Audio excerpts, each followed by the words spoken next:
We've been totally wrong about the paleo diet. Here is the bizarre reality of what ancient humans actually put in their mouths. You open your refrigerator. The shelves are packed. You stare blankly into the cold light, feeling like there is absolutely nothing to eat. You grab a processed snack, rip open the plastic, and start chewing. Why do you crave it? Why is it so hard to stop eating once you start? For 99% of human history, this was not an option. Your ancestors did not have aisles of brightly packaged calories waiting for them. The world was a demanding, unforgiving place. Today, the average adult consumes over 3,000 calories a day, mostly from refined grains and processed sugars. We are heavier, sicker, and more tired than ever before. But what built the brain you're using right now? How did ancient humans actually fuel their bodies? Close your eyes and picture a prehistoric human. What are they doing? They're probably holding a heavy wooden spear. They're probably chasing a massive, woolly mammoth across a frozen, windswept tundra. We have all seen the museum dioramas. We call it the man, the hunter myth. It makes for a great cinematic story, but is largely a lie. We vastly overstate the role of meat. Hunting was incredibly dangerous. It was an extreme physical gamble. Most hunts ended in total failure. You could track a herd of antelope for 3 days, burning thousands of calories in the blistering heat, and come back with absolutely nothing. An animal does not want to be eaten. It will run, it will fight, and it will kill you if it gets the chance. If your ancestors relied exclusively on giant slabs of meat, you would not be here today. The human race would have starved to death hundreds of thousands of years ago. What actually kept your ancestors alive was something much quieter. It was plants. Look at the actual teeth of our closest extinct relatives. Anthropologist Amanda Henry wanted to know the absolute truth about the Neanderthal diet. She did not just look at the scattered animal bones left behind in caves. She looked directly at the hardened plaque on fossilized Neanderthal teeth. That plaque is called dental calculus. It is a biological time capsule that traps microscopic particles of whatever you put in your mouth.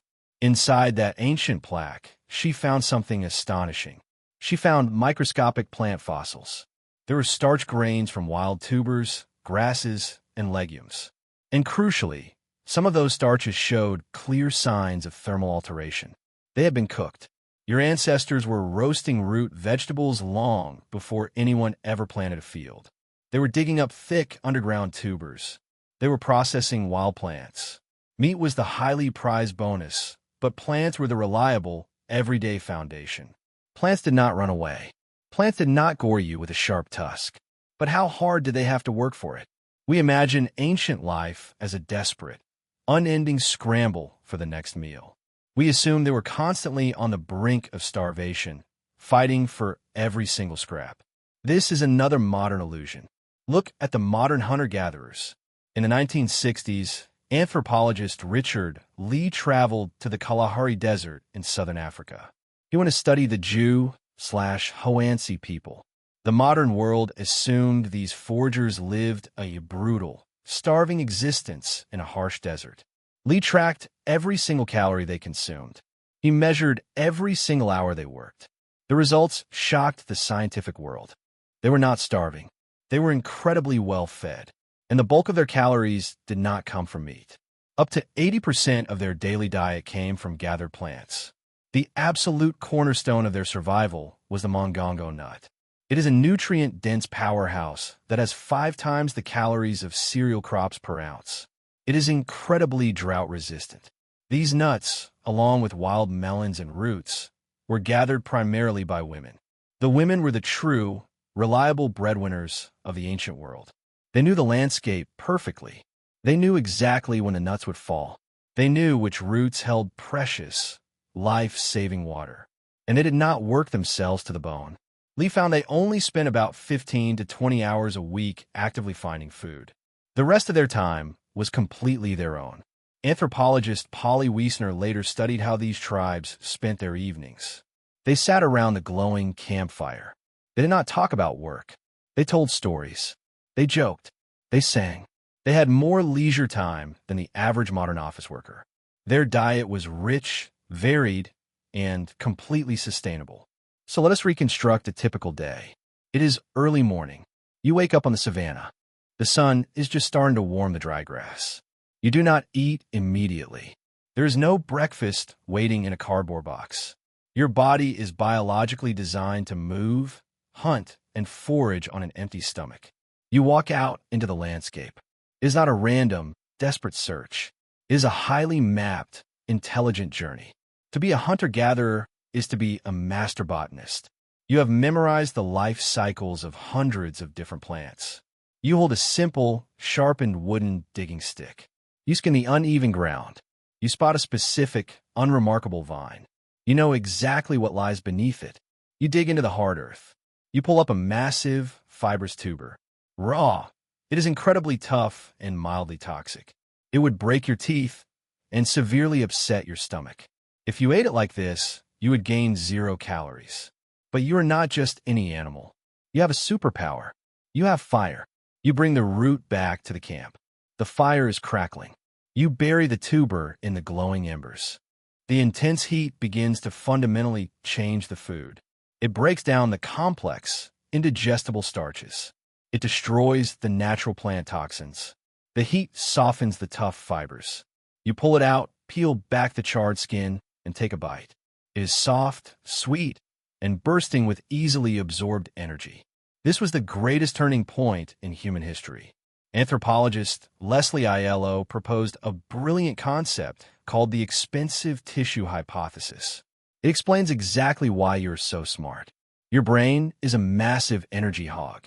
It uses up to 20% of your daily calories, even when you're just sitting completely still. But your digestive tract is also an energy hog. You cannot have both a giant gut to digest raw leaves and a giant brain to think complex thoughts. Your body simply cannot afford the biological cost of both. Cooking changed the math forever. Fire essentially predigested the food outside of your body. It unlocked massive amounts of calories with very little digestive effort. Over hundreds of thousands of years, your gut shrank. It simply did not need to work as hard anymore. And the massive amount of energy that was freed up went straight to your head. Your brain exploded in size. Cooking did not just change your daily menu. Cooking literally made you human. For thousands of generations, we were thriving. We were eating over 100 different species of plants, nuts, seeds, and occasional meats. And then we made a catastrophic mistake. We invented farming. You probably think agriculture saved humanity. You think it brought us out of the dark, starving ages, and gave us ultimate food security. The evolutionary biologist Jared Diamond famously called agriculture the worst mistake in the history of the human race. It was the biggest biological trap we ever fell into. We traded incredible quality for massive quantity. It wasn't that we didn't know about grains. We look at the archaeological site of Ohalo II in modern-day Israel. 23,000 years ago, hunter-gatherers lived right on the shores of the Sea of Galilee. Archaeologists found a flat, heavy grinding stone there. Under a microscope, that stone was coated in microscopic starch from wild wheat, barley, and oats. Your ancestors were grinding grains and baking a primitive kind of flatbread thousands of years before the first farm was ever planted. They knew exactly what grains were. But to them, grains were just a tiny, occasional part of a massive, diverse menu. When agriculture took over, everything changed. We stopped eating 100 different things. We started eating 3 or 4 things.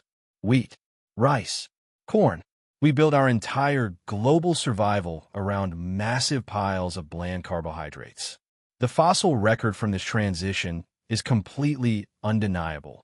When human beings transitioned from wide-ranging foraging to settled farming, our bodies collapsed.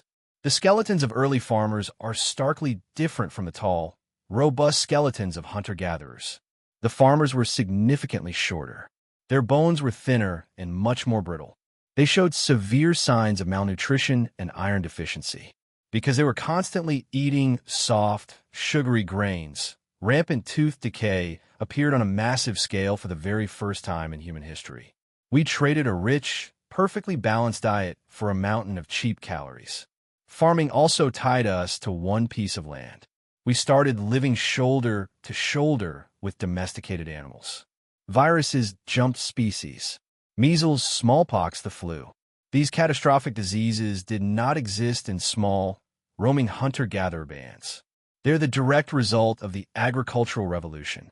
We survived as a species, and our populations absolutely exploded. But individually, we became weaker, sicker, and much smaller. Which brings us right back to you. Fast forward to today.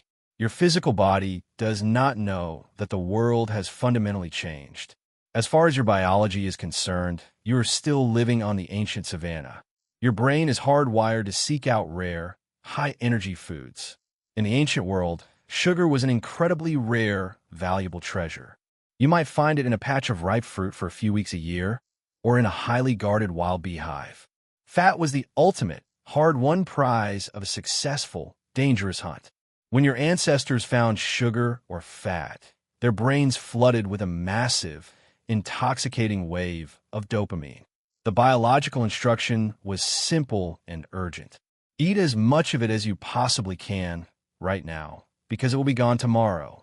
Your body wanted you to store that fat to survive the coming famine. But tomorrow never comes in the modern world. You live in a world of infinite, manufactured abundance. You can buy a month's worth of ancient calories for $5 at a drive-through window. You do not have to walk 10 miles. You just have to reach out your hand. But you are navigating this new world with a brain built for extreme scarcity. The modern processed food industry knows this perfectly. They have chemically engineered our food to trigger those exact same ancient survival instincts. They hit the bliss point of sugar, fat, and salt to hijack your prehistoric brain. The deep instincts that kept your ancestors alive for 300,000 years are the exact same instincts that are making you sick today. We have the endless appetite of a starving hunter-gatherer trapped inside a supermarket. You open your refrigerator. The shelves are packed. You stare blankly into the cold light. But now, you finally understand why.